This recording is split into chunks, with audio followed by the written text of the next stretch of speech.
Chapter 6. How was it? Shara stopped mid-stride, her boots grinding against the gravel beneath her. She turned to face him, her jaw tightening at the sight of that smug grin. Every time she saw it, her irritation flared like dry leaves catching fire.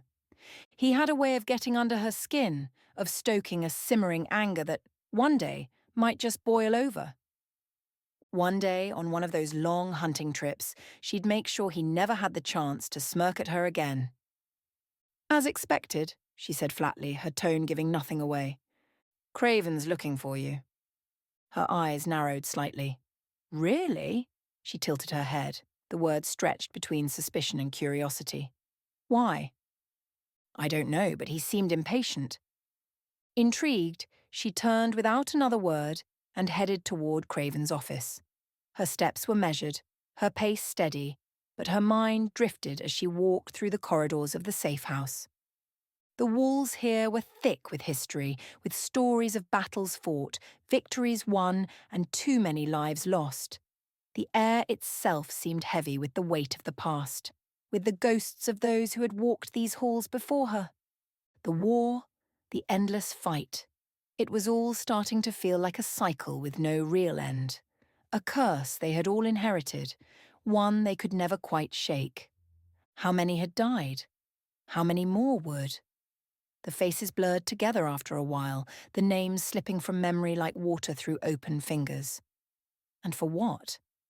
Were humans worth the sacrifice?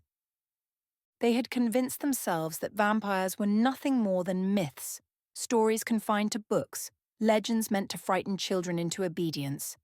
And yet, the whispers had never truly died. Shara had seen it firsthand, the way some still hesitated on dark streets, how fingers curled instinctively around crosses or charms when she passed. A superstition, they would claim. An old habit. But maybe on some primal level they still knew. Maybe they weren't as blind as they pretended to be. The Saravians had chosen to fade into the background, to slip into the cracks of human society, but not all of them believed in waiting. Some had never accepted hiding. The Asharis weren't just surviving, they were preparing, gathering, expanding. They were done waiting. Soon hiding wouldn't be an option anymore. They wanted control. They saw themselves as rulers, and humanity as nothing more than a resource to be harvested. And the worst part? Shira knew they weren't entirely wrong.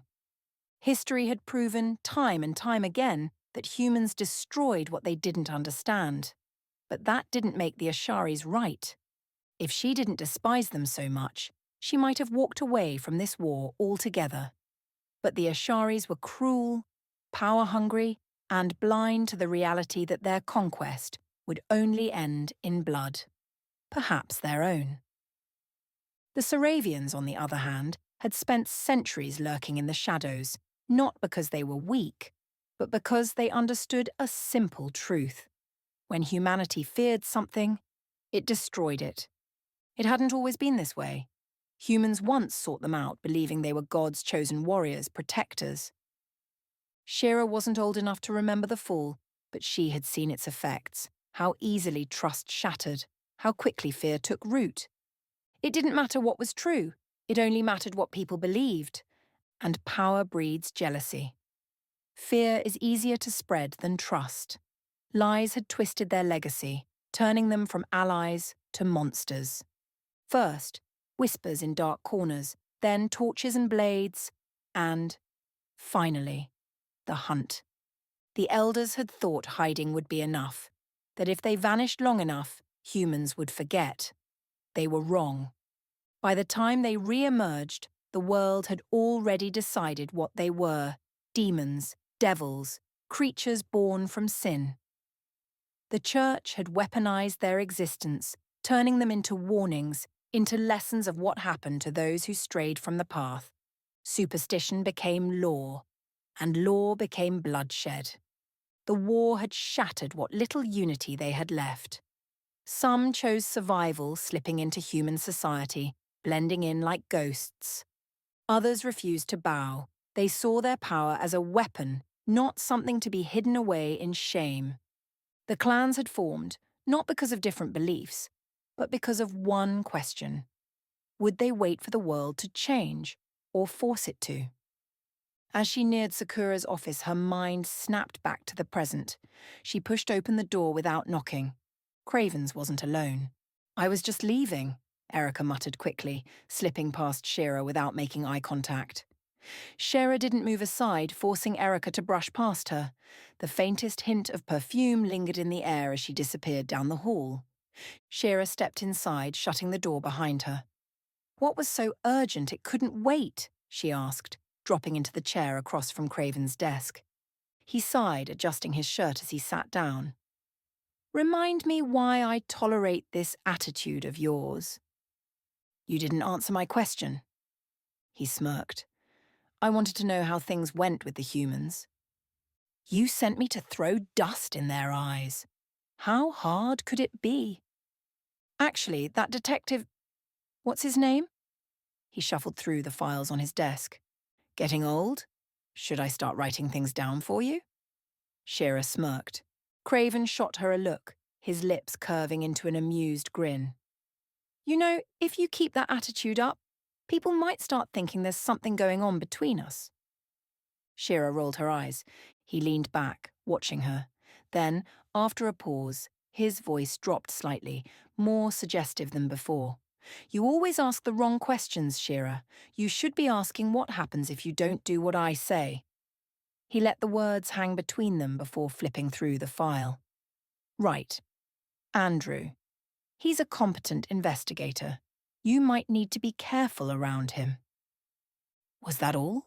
Shira asked, voice clipped. He nodded. That's all. You can go. She took the reports on the two detectives that Craven handed her, gripping them just a little too tightly, and left without another word. The weight of the papers in her hands felt heavier than it should have, though she knew it had nothing to do with their actual weight. It was the implication, the underlying meaning behind this assignment, that made her stomach coil with irritation. She was still seething over the fact that this case had been given to Sakura. Of all people. Craven could deny it all he wanted, could feign innocence with his carefully measured words and calm demeanor. But the truth was as clear as daylight to her. He was pushing her aside. The question was why? What had changed? Lately he had been acting strange more than usual, and that was saying something. She had tried to tell herself it was just the stress, that the constant pressure from the council breathing down his neck was enough to make any man act out of character. But deep down, beneath all the rationalizing, she knew it was something more, something worse, and whatever it was, she had a gut feeling she wouldn't like the answer when she finally found it. Maybe I'm just paranoid, Shira muttered under her breath as she entered her quarters. The door clicked shut behind her, sealing her away from the rest of the world, though it did little to ease the unrest burning in her chest. She tossed her coat onto a nearby chair without care, the fabric pooling like spilled ink across the upholstery, before making her way into the adjoining bathroom. The faucet creaked slightly as she turned it, and a jet of water splashed against the cool ceramic sink. She cupped her hands beneath the steady stream, letting the liquid pool in her palms before bringing it to her lips. For a moment, just a fleeting second, she allowed herself to imagine tasting it, to feel the crisp, clean essence of water on her tongue. But there was nothing. No sensation, no hint of flavour, just the hollow, empty wetness that was neither satisfying nor comforting. It was like drinking air. A meaningless act that did nothing but remind her of what she had lost. She pressed her tongue against the roof of her mouth, searching for even the faintest trace of taste, but it was as futile as ever. It had been this way since she had turned. Water had no taste. Food had no taste. Nothing did, nothing except blood. That and that alone held any flavour because it was the only thing that truly sustained them. That was why most vampires didn't bother eating. It wasn't that they couldn't, it was that they didn't see the point. There was something deeply unsettling about chewing food that provided no comfort, no pleasure, no fulfillment. Something profoundly painful about swallowing something that only served to remind them of a past they could never return to. A past where an apple had been crisp and sweet, where the sharp bite of lemon juice had left an impression that lingered. Where life had been full of flavours, sensations, experiences that were now nothing more than faded memories, ghosts of a life long buried. Maybe humans were right. Maybe they really were just corpses pretending to be alive, walking remnants of something that should have stayed in the ground. And yet, if they were truly dead, then why did they feel everything so much more intensely? Why did their emotions burn hotter, their desires cut deeper?